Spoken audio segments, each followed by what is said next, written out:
does it mean to become a saint?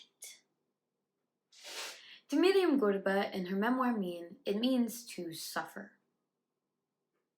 It means to allow others to gorge into your suffering and your trauma so that they may validate and give you sympathy for it. These women were made famous off of their suffering. Joan of Arc was burned at the stake. The Virgin Mary watched her son die in a gruesome manner and couldn't help him. And Hannah Wilke, despite not actually being a saint, was compared to being a saint because she put her suffering in motion picture and in picture for others to view and watch her death. Time and time again, these examples of women's suffering being put on a platter in order to achieve saintlyhood is something that Gurba pushes to the front of the reader's minds.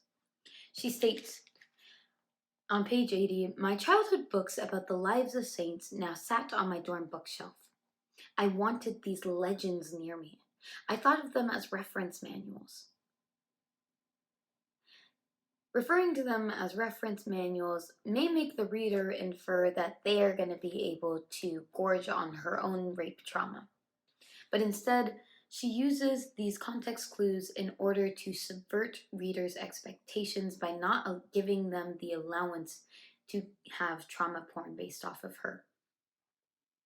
This subversion and this denial of the saintlyhood that she so badly wanted is an example of breaking out of the gender norms that women are placed into.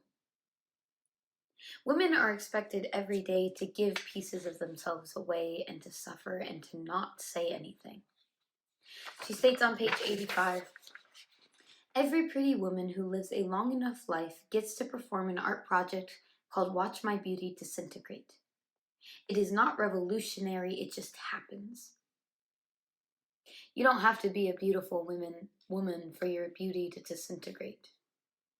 People will tell you it's disintegrating as you age. Despite this, men get to age like fine wine and become silver foxes.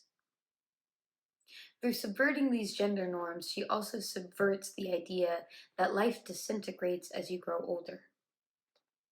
She doesn't allow her life to disintegrate after her trauma, and she doesn't allow others to force her into telling her trauma and to gain their sympathy.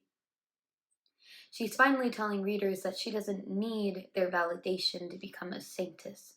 She only needs her own.